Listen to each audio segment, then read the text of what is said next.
Desde hace mucho, los psiquiatras desearon ser considerados a un nivel equiparable con los profesionales médicos. Pero mientras los médicos regulares tienen pruebas de diagnóstico para demostrar o rebatir la existencia de enfermedades, los psiquiatras no las tienen. There is no objective testing in psychiatry.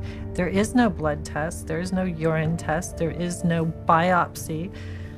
There's nothing that objectively proves that there's anything physiologically or biochemically wrong that's creating your symptoms. With cancer, you can do a screening and it's there or not. You can look at the cells and you can tell if it's there. Different diseases, you can look at it and you can see it under a microscope, or you can see it in an MRI, or you can see it in a CAT scan. With mental health, you can't see it. It can't be diagnosed in a medical procedure. It's all subjective. Así que la pregunta es, sin ningún análisis científico de laboratorio que muestre la presencia o ausencia de problemas mentales, ¿cómo funciona el sistema de diagnóstico psiquiátrico y cómo llegó a extenderse tanto?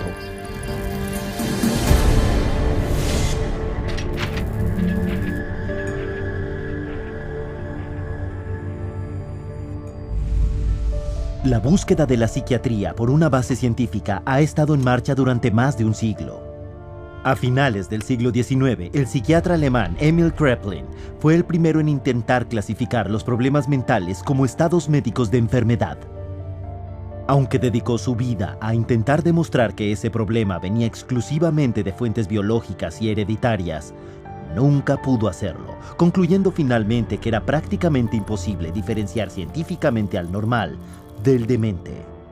A pesar de los hallazgos de Kraepelin, los psiquiatras persistieron con muchos esfuerzos en la clasificación a lo largo de los años, lo que resultó en la primera edición del Manual de Diagnóstico y Estadística de Trastornos Mentales, publicado por la Asociación Psiquiátrica Americana en 1952. Un pequeño manual encuadernado en espiral de 130 páginas, el DSM-1 describía 112 de los supuestos trastornos mentales, sin basarse en ningún procedimiento científico estándar, sino en las contribuciones de una papeleta de votación enviada por correo al 10% de los miembros psiquiatras de la APA. Con la publicación de su segunda edición en 1968, el DSM había ahora crecido a 145 trastornos, sin basarse todavía en ninguna ciencia, aunque lleno de teorías sobre los orígenes de sus enfermedades. Pero con la ola de popularidad de las drogas psiquiátricas como Miltown y Valium entre el público en general, la comunidad psiquiátrica se dio cuenta que había que encontrar una explicación biológica para justificar su prescripción. Y la encontraron en un artículo escrito por el psiquiatra Dr. Joseph Chilcrout. Aunque él no tenía forma de descubrir en qué consistía la química normal del cerebro, Chilcrout teorizó que los problemas mentales podrían estar causados por un desequilibrio bioquímico de los neurotransmisores del cerebro. It's a great line, the chemical imbalance. There's no evidence for it. There is no way you can measure or document that such a thing occurs in the first place. There are no lab tests to see what your neurotransmitter levels are or how much you need and how off your balance is. Chemical imbalance sounds good, sounds scientific, but where's, as we know, there isn't any way to measure what the balance is. There is no identifiable chemical imbalance in the human brain other than the chemical imbalance that comes from putting a medication in that brain. And so we've been sold that there's a chemical imbalance, but there's no science to back that up. Aunque Chilcrout nunca pudo demostrar su teoría del desequilibrio químico, era demasiado tarde. La comunidad psiquiátrica ya había adoptado la teoría como una explicación médica que sonaba plausible para los trastornos mentales enumerados en el DSM. Pero sin análisis que confirmaran el desequilibrio químico, los psiquiatras todavía estaban plagados de graves incoherencias en el diagnóstico. No solo eso, sino que los psiquiatras no podían diferenciar al cuerdo del demente. Este punto lo dejó totalmente claro en 1972 el famoso experimento de Rosenhan, donde un total de 8 voluntarios perfectamente sanos se presentaron en instituciones mentales afirmando oír voces en sus cabezas que solo decían vacío, hueco o sas. No se declaró ningún otro síntoma psiquiátrico. El resultado, cada uno de los voluntarios, incluido el Dr. David Rosenhan, fue internado inmediatamente en la institución. The moment we were admitted to the hospital, We abandoned our symptom, and we behaved the way we usually behave. The question was, would anyone detect that we were sane? The answer was, no. No one ever did. Todos, excepto uno, fueron diagnosticados como esquizofrénicos. Solo los dieron de alta después de admitir que en verdad estaban enfermos mentalmente y en remisión. Tras enterarse del experimento, la comunidad psiquiátrica estaba furiosa. Un hospital retó a Rosenhan para que enviara más voluntarios, prometiéndole detectar a cada uno de los pacientes falsos. 3 meses después, anunciaron orgullosamente que de 193 pacientes que se habían presentado, habían mandado a casa más de 41 que fingían una enfermedad mental y consideraron a otros 42 como sospechosos. El problema era que el Dr. Rosenhan no había mandado a una sola persona. 70 años después, la conclusión de Emil Kraepelin de que la psiquiatría no podía diferenciar la cordura de la demencia se había demostrado otra vez como correcta. En su estudio, Rosenhan concluyó: cualquier proceso de diagnóstico que se presta demasiado fácilmente a errores masivos de este tipo no puede ser uno muy fiable. No fue solo el bochorno resultante del experimento Rosenhan lo que causó que la dirección psiquiátrica adoptara un enfoque nuevo para el diagnóstico. Con la rápida expansión en el negocio psicotrópico, la psiquiatría experimentó un cambio sísmico en la forma en que promocionaba la enfermedad mental.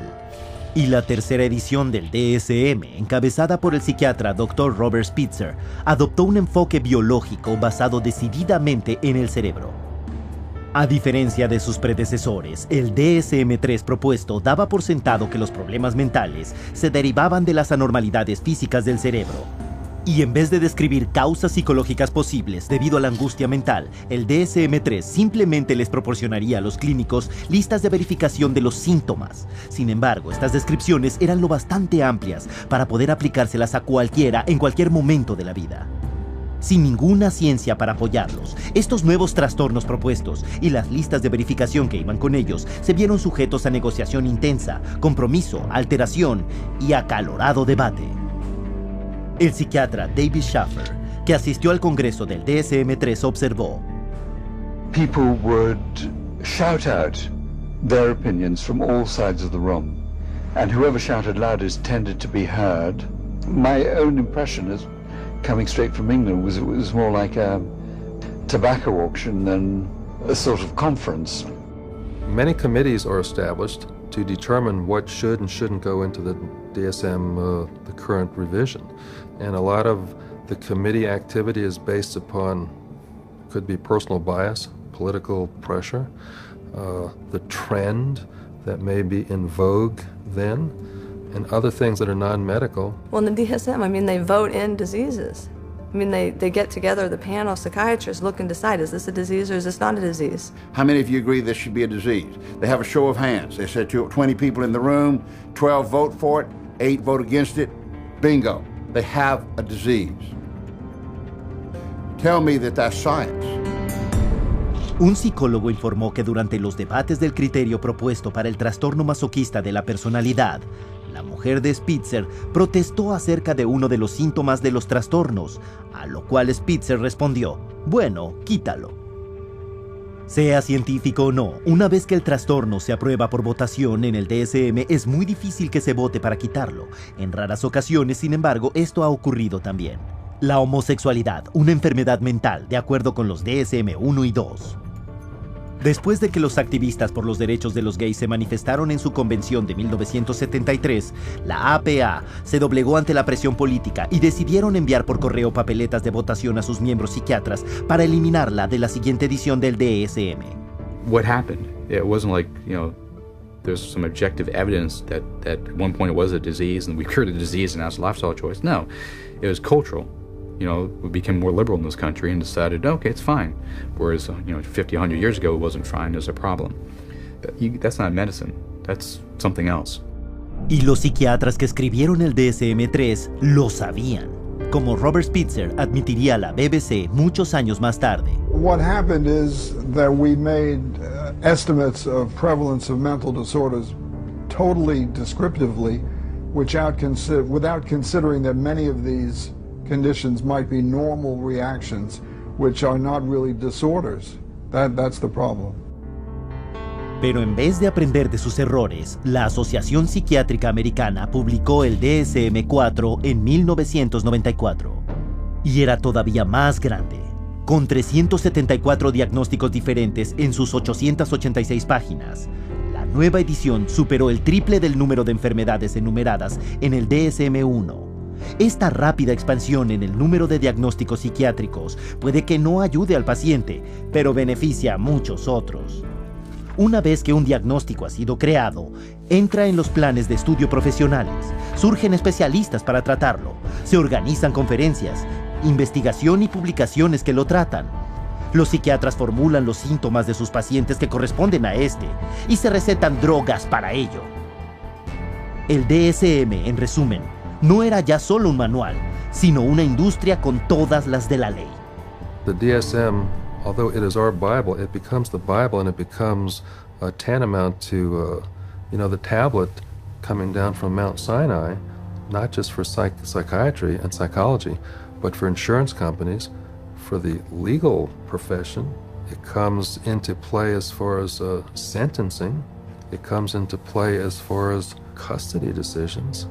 So non-scientific information is used to make some radical, life-altering or life-ending decisions. El peligro de todas estas enfermedades psiquiátricas es que cualquiera que vaya por el mundo hoy en día podría calificársele como que tiene una enfermedad mental.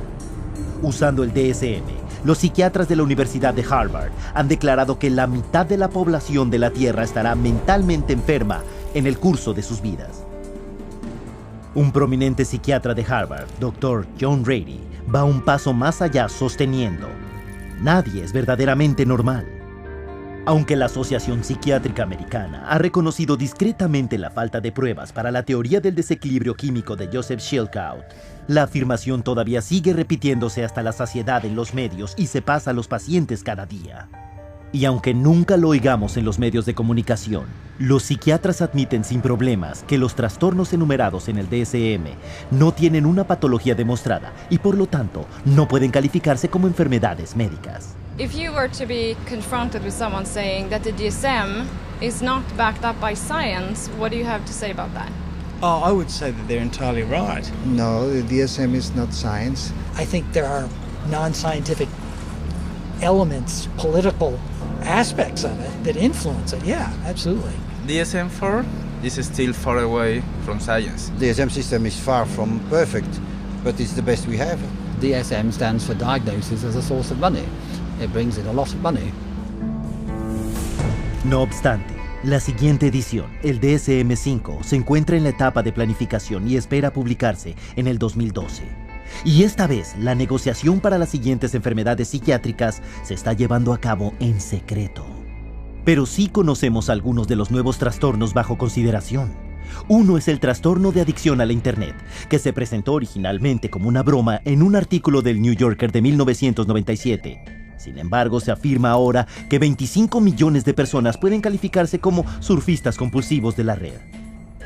Otros trastornos contemplados en el DSM-5 incluyen la compulsión a ir de compras, atracarse de comida, síndrome de apatía, síndrome de alienación parental, trastorno relacional, trastorno explosivo intermitente, furia al volante. Todas ellas categorías de enfermedad potencial con drogas psicotrópicas que esperan asignarse a ellas. De acuerdo con la APA, 19 de 27 psiquiatras del panel superior que deciden sobre qué enfermedades incluir en la siguiente edición del DSM tienen lazos financieros con compañías farmacéuticas. La situación se puso tan mal que el arquitecto del DSM-3, Robert Spitzer, y el editor del DSM-4, Alan Francis, revelaron a la prensa el siguiente aviso. La APA bien podría ser acusada de conflicto de interés en la creación del DSM-5 para crear nuevos pacientes para los psiquiatras y nuevos clientes para las compañías farmacéuticas. Pero la comunidad psiquiátrica había decidido no abordar ese tema, y por una buena razón. Hoy en día, las drogas psiquiátricas le permiten a las compañías farmacéuticas embolsarse más de $80,000 millones al año. Y con cada nueva edición del DSM, los diagnósticos no solo se han expandido en número, sino que arrojan una red más amplia para abarcar segmentos de la población como la tercera edad, los militares, las mujeres en estado y hasta los niños. In my training, when I first started this, they told us that they would not give a bipolar diagnosis for a child under 18. These days, I see children diagnosed with bipolar disorder at 5 and 6 years old. A 2-year-old can be throwing a temper tantrum and then stop and be fine. Anybody that's a parent has seen that happen. That doesn't mean they're mentally ill. It means they're 2-year-olds. How can you even diagnose a 2-year-old as a bipolar disorder? I mean, how can you diagnose anybody as a bipolar disorder if you want to look at it that way? Because there is no such thing as bipolar disorder, not from a medical standpoint. It's not like you can find a cell in a person that shows that they have bipolar disorder. It's not like they have a fever or run a temperature, like if they had a physical illness. This is a behavioral definition only. In other words, a human being sat there and made a subjective decision that this person has this so-called condition. Hoy en día, casi 1 millón de niños han sido diagnosticados como bipolares, haciéndolo más extendido que el autismo y la diabetes combinadas. En el 2007, 500,000 de niños y adolescentes tomaron por lo menos una receta de un antipsicótico, incluyendo 20,000 que tenían menos de 6 años de edad. Las drogas antipsicóticas, poderosos compuestos químicos diseñados solo para los pacientes más gravemente afectados mentalmente, son ahora una industria de $22,800 millones. If you spent days reading the newest DSM, you would be able to diagnose every human being that you ever saw. And with the diagnosis comes a treatment. The DSM most definitely helps in the prescribing of drugs. It legitimizes the process of pulling out the prescription pad. Because here is this disease entity. The disease entity is addressed with this medication. And the DSM is in the service of making things reductionist into very simple, simplistic ways of looking at things. That makes it easier for the pharmaceutical company to create a medication for. The only thing that we've left out of that equation is the person. Y la persona promedio es completamente inconsciente de que los diagnósticos psiquiátricos no son médicos, sino meramente basados en comportamientos votados. Lo que nos lleva a la siguiente pregunta: ¿cómo los psiquiatras toman estos trastornos inventados y hacen que la gente se crea que los tiene?